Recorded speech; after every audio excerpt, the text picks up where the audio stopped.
ADC is committed to doing things differently. For us in the ADC, it is not, it cannot, and it must not be business as usual.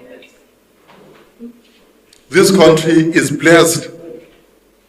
God has blessed this country with every resource that is needed for every Nigerian to live a comfortable life. God has blessed us with human resource. 250 million of us, young, vibrant. The population of the US, Japan, China, across Western Europe, in Germany is alarming. In Italy is alarming.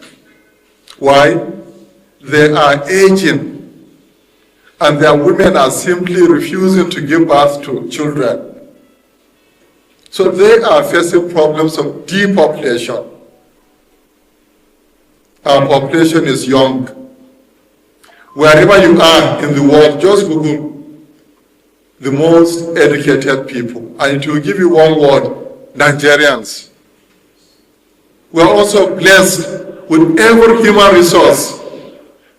Scratch the surface in any part of this country. There is hidden wealth. What is the problem? Irresponsible leaders. That is a major problem as a nation.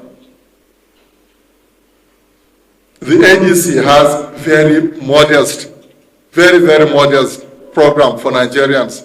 And what do we want? A Nigeria that works for every single one of us. What we have presently is a Nigeria that works for very greedy few who have held our country ransom, captive, who are milking this country dry. We demand a change.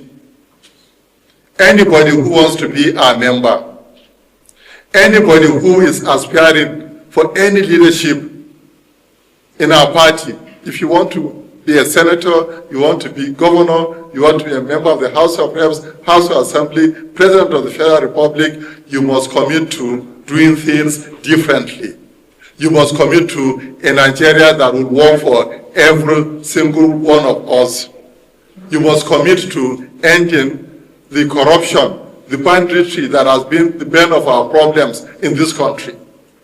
We must do things differently. And the ADC is determined to deliver on this. I'm also happy that the youths of our party have taken it upon themselves to seize the initiative from we older ones. Because the older generation in this country, we failed Nigerians, we failed the youths. We are bad role models. There's nothing exciting. I'm ashamed of my generation. And I commit, I'm determined, from the day we initiated this party, that things must be done differently. That our leaders must be held to account. That we must end corruption. Thank you very much. That's what this should represent. The failure of our politics, I've always said that Nigeria is in the mess we are in today because of the kind of politics we have played over the years. And if we are going to get out of it, it will also depend on the kind of politics we play going forward. But like Mutawale have always insisted, can you teach an old dog a new trick?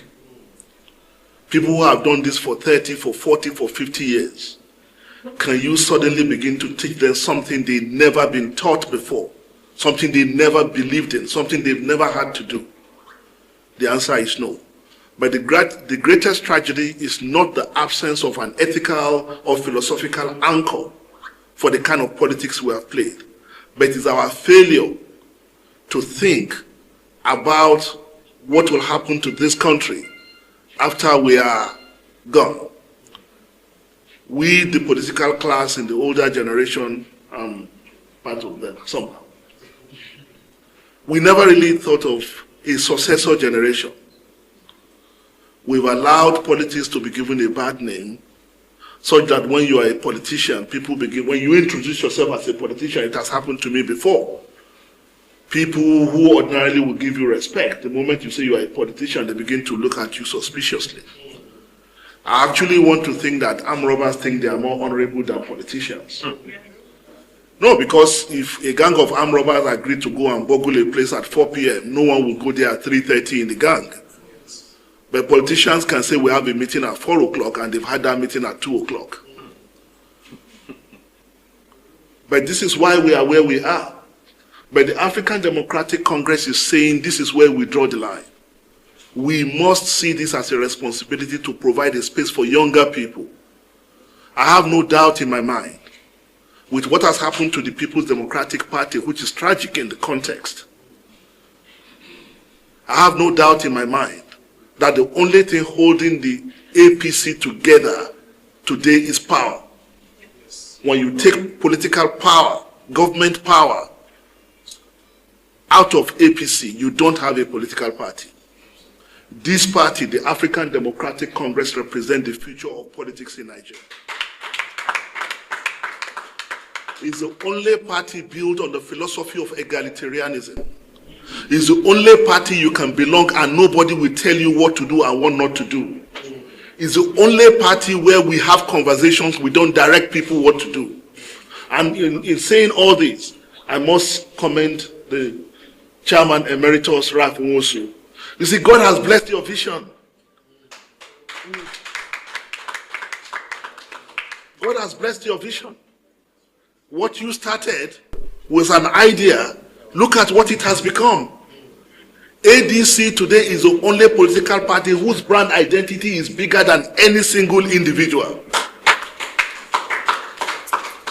But whether ADC will fulfill this potential post-2027, because I always say, the biggest challenge we have, how do we stop the banditry going on in the Federal Republic of Nigeria today? How do we stop APC from coming to power again in 2027? If we win in 2027, there is a way power distracts from the real issues. Are we going to abandon the work we have started building a formidable political party? That's going to depend on what you people are agreeing to do going forward. But with this initiative, Rise Up Niger, I am more than confident that those of you, you may be few, but it's not millions of people that start something. It's a few people sitting across coffee rooms who birthed the greatest ideas in the world. So this has started, and I can assure you, and in concluding, I want to commend Mutawale again, because he has consistently championed the idea of developing ADC into a political party that is anchored on ethics and principle. So I'm not surprised that he's supporting you all the way. From the start, I'm not surprised. We've had meeting in his house, have this conversation. And when Jack called me, I was in another meeting. Nobody invited me to this meeting. I was passing through this place yesterday, around 8 o'clock, when I had some people banging. When I said, what's going on? They said, oh, today is the Rise Up Nigeria. I said, okay, maybe we are not invited. We agree, we are old. No, let's go home. So Jack called me. I said, well, I didn't know I was being invited to this meeting, so I had to cut short my meeting to come here. But I'm immensely delighted that I'm part of this historical event.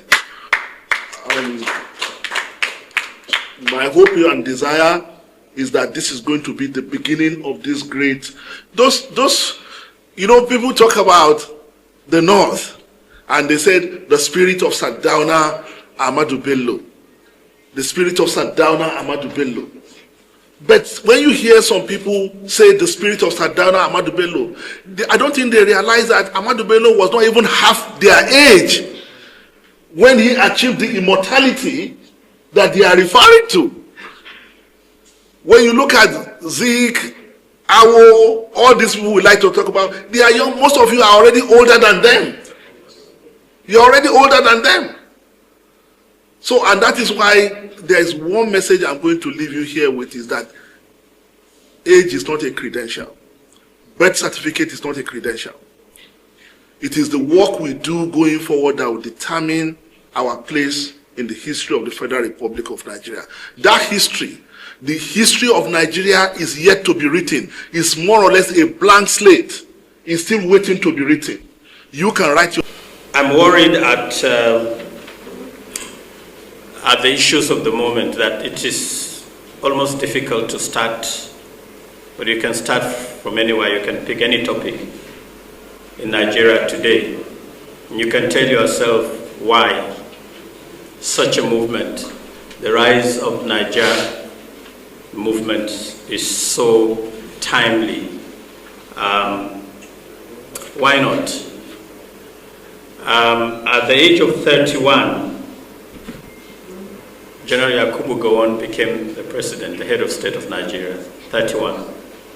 He prosecuted the civil war, led Nigeria into one of the most turbulent, if not difficult, moments in our own history. And he did that successfully. Many decades after, we have a president at the age of 74, doubtfully 75, 81, 82, and even more, has not been able to do one single program that all Nigerians will rise and upload, like we did General Yakubu Gowon at the age of 31. But in between, there is an inspiration. The crop of young people with a lot of energy, with a lot of gusto, that are relentlessly believing in the country we have and rising up to challenge, to interrogate and insist on the best practices in government, the best practices in politics, and the best practices in the way we conduct ourselves as leaders or even followers. And so I am here to congratulate all of you, first of all, for giving us the inspiration, and to recommend that you take a page from the book of our chairman emeritus. When he started midwife in the ADC, he started from the suburbs of Abuja in Kabu. And nobody gave him the chance that it will snowball to what it is today. And from this room, you can also tell yourselves that you're starting a process that will not only rekindle hope in the project Nigeria, but will inject a new dream, a new roadmap, a new posture for the greater good of our country. And do not, for any reason, be discouraged with what you see, what you hear, what people will tell you, and even the optics. A lot of people will mistake this moment for a moment that this hall should be jam-packed, without knowing that this is actually a presentation. Am I right? If you are to invite the youths, probably this street would have been shut down by now. I want to congratulate you, and I want to align myself with your vision and mission in the greater expectation and hope that one day we will come to celebrate you as senators, as governors, as members of the House of Representatives, And as leaders in your own right, I want to still believe that I drive myself from here to Bauchi and back, and I'm going to Kaduna when I drop this mic to be part of the team that will be doing the primaries. I have not yet seen the departure march. I want to appreciate you and ask that God will continue to give you the inspiration to do the good work that you're doing. Thank you so very much.